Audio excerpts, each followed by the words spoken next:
তোমার স্বামীটা না আসলে একটা কপাল পোড়া, বুঝছো? তোমার মতো সুন্দরী একটা বউ রেখে বিদেশে বলে আছে। ও যদি বিদেশে না থাকতো তাহলে কি তোমরা এভাবে আসতে পারতা? ভালো হয়েছে বিদেশে, দেশে থাকলে তো আসতে পারতা না। তখন কি করতা? সমস্যা কি? তখন তোমার বিয়ে করে আমার নিজের বাড়িতে নিয়ে দিতাম, আর তুমি ওই মাথাটা ডিভোর্স দিয়ে দিতাম। তোমার স্বামীটা না আসলে একটা বলদ, তুমি যা কও এবার তাই বিশ্বাস করে। প্রবাসীর বউর লোকে টাঙ্কি মেরে কি নিজের খুব চালাক ভাবতেছো?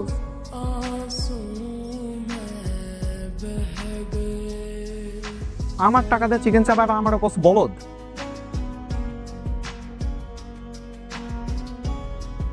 বাবু, তুমি কখন আসলা দেশে? তুমি তো আসার আগে আমাকে একবার জানানোর প্রয়োজন বোধ করলা না। যদি জানাইতা তাহলে তো আমি তোমাকে এয়ারপোর্টে রিসিভ করতে যাইতাম। তুমি জানো তোমাকে কত মিস করছি। আরে অনেক মিস করছিস। এই জন্য তো 3 দিনের নাগর বাড়ির মধ্যে আমার টাকা দিয়ে বলে ফুর্তি করতেছস, খাইতেছস নাকি? তো করে তো আমি জন্মের খাওয়ানি খাওয়া খারাপ পরে খালাত বলা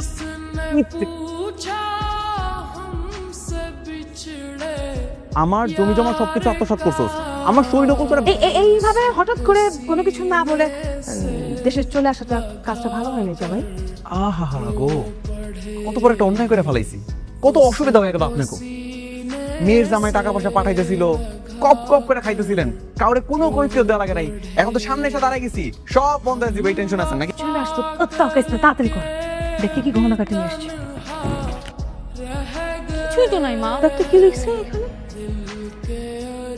কিরে চোরের বাচ্চা চোর। আপনারা আসলেই চোর,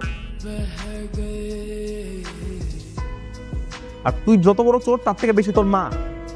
হ্যালো ইকবাল।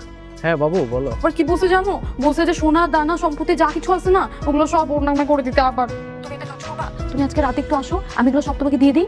রাতে?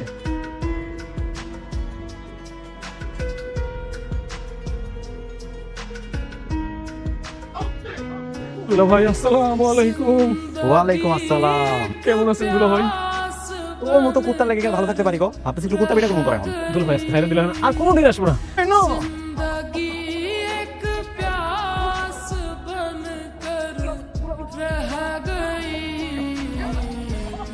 কে ওখানে? আরে বউ, আমি তোমার জামাই। তুমি ওখানে কি করো? কুত্তা পিটাইতেছি, আর একটু ধরো।